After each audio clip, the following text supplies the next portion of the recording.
Halo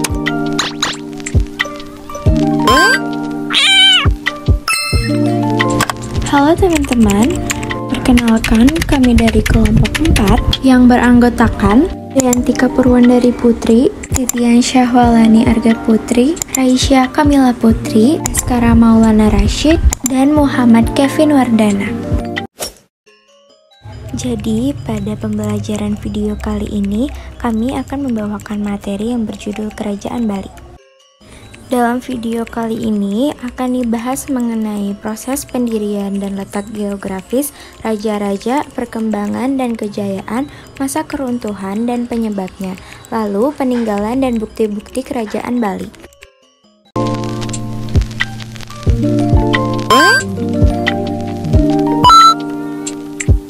Kevin di sini akan menjelaskan tentang Kerajaan Bali. Kerajaan Bali atau yang disebut juga dengan Kerajaan Dahulu atau Bedulu adalah kerajaan kuno di Pulau Dewata. Kerajaan ini berpusat di sekitar Pejeng, Kabupaten Gianyar, Bali. Kerajaan ini diperkirakan eksis sejak abad ke-8 hingga abad ke-14. Sumber yang cukup penting tentang Kerajaan Bali adalah prasasti yang berangka 881 Masehi. Bahasa yang dipakai adalah bahasa Bali kuno. Pendiri Kerajaan Bali adalah Sri Kesari Warmadewa dari Wangsa Warmadewa. Kerajaan ini diperintah oleh beberapa keluarga raja yang memerintah di Bali. Setelah dijelaskan proses berdirinya Kerajaan Bali, mari kita bahas letak geografis Pulau Bali. Pulau Bali adalah bagian dari Kepulauan Sunda Kecil di sebelah barat. Wilayah Pulau Bali sepanjang 153 km dan selebar 112 km, sekitar 3,2 km dari Pulau Jawa. Secara geografis, Bali terletak di 8 derajat 25-23 lintang selatan dan 115 derajat 14-55 bujur timur yang membuatnya beriklim tropis seperti bagian Indonesia yang lain. Raja di Kerajaan Bali yang cukup terkenal. Udayana yang bergelar Sri Damodayana Warmadewa memimpin Kerajaan Bali bersama istrinya yang bernama Gunapriya Damarpatni. Mereka dikaruniai 3 orang putra yang bernama Airlangga, Markata Pangkaja, dan anak bungsu. Airlangga yang menjadi putra mahkota justru tidak pernah memimpin Kerajaan Bali karena ia pergi ke tanah Jawa dan menikah dengan putri Raja Medong Kumulan. Setelah Udayana turun tahta, kekuasaan jatuh kepada Markata Pangkaja. Yang kedua adalah Markata Pangkaja.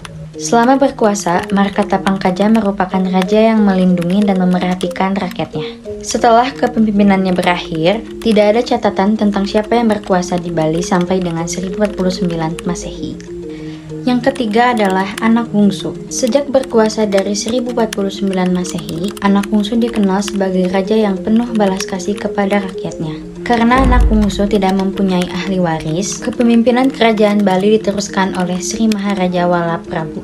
Yang keempat adalah Paduka Sri Maharaja Sri Jaya Sakti. Paduka Sri Maharaja Sri Jaya Sakti yang berasal dari dinasti Jaya juga dikenal sebagai raja yang bijaksana, melindungi, dan memerhatikan kesejahteraan rakyat. Yang terakhir adalah Sri Astasura Ratna Bumi Banten. Penguasa terakhir yang terkenal di dalam sejarah Kerajaan Bali adalah Sri Astasura Ratna Bumi Banten atau dalam Bedahulu. Perkembangan kerajaan dan masa kejayaan.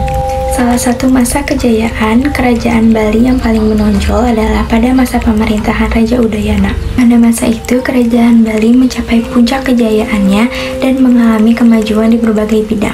Karena itulah membuat Kerajaan Bali menjadi salah satu kerajaan termuka di Nusantara. Makmuran ekonomi dan perdagangan di bawah pemerintahan Raja Udayana. Di bawah pemerintahan Raja Udayana, Bali mengalami kemajuan ekonomi yang pesat. Beliau berhasil mengembangkan sistem irigasi yang canggih untuk meningkatkan produksi pertanian, terutama dalam budidaya padi dan juga pengolahan sawah. Lalu kepemimpinan di bidang seni dan budaya.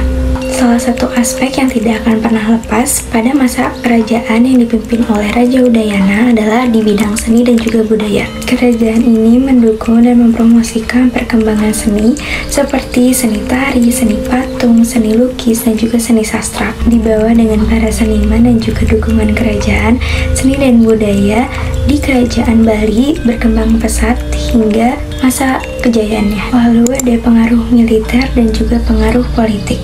Pada masa pemerintahan Raja Udayana, kerajaan Bali juga memiliki kekuatan militer yang kuat serta pengaruh politik yang luas. Melalui kebijaksanaan dan diplomasi, Raja Udayana berhasil memperluas wilayah kerajaannya dan menjalin aliansi dengan kerajaan tetangga-tetangga lainnya. Masa kejayaan kerajaan Bali pada masa pemerintahan Raja Udayana menjadi salah satu babak gemilang sejarah di Pulau Indonesia, serta perjalanan sejarah yang sangat luar biasa.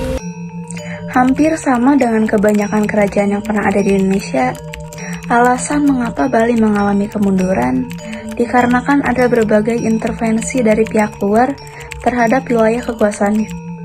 Kerajaan Bali pun juga harus menanggung semua serangan tersebut. Semuanya menjadi kacau tatkala Majapahit dengan ambisi patihnya mulai mengincar kerajaan tersebut. Gajah Mada sangat agresif dalam memberikan penyerangan, dan Bali juga tidak sanggup memberikan perlawanan yang cukup untuk menghalaunya. Jejak peninggalan kerajaan Bali. Yang pertama, Prasasti Blanjong. Prasasti Blanjong adalah peninggalan bersejarah yang memuat pesan berbahasa Bali dan dibuat oleh Sri Kesari Warmadewa. Yang kedua, Prasasti Panglapuan. Prasasti Panglapuan adalah peninggalan kerajaan Bali yang berisi pesan tentang para penguasa kerajaan seperti Udayana, Jayapangus, dan Anak Wungsu. Yang ketiga, Prasasti Anak Wungsu. Prasasti Anak Wungsu adalah peninggalan dari Raja Anak Wungsu yang berjumlah 28 buah.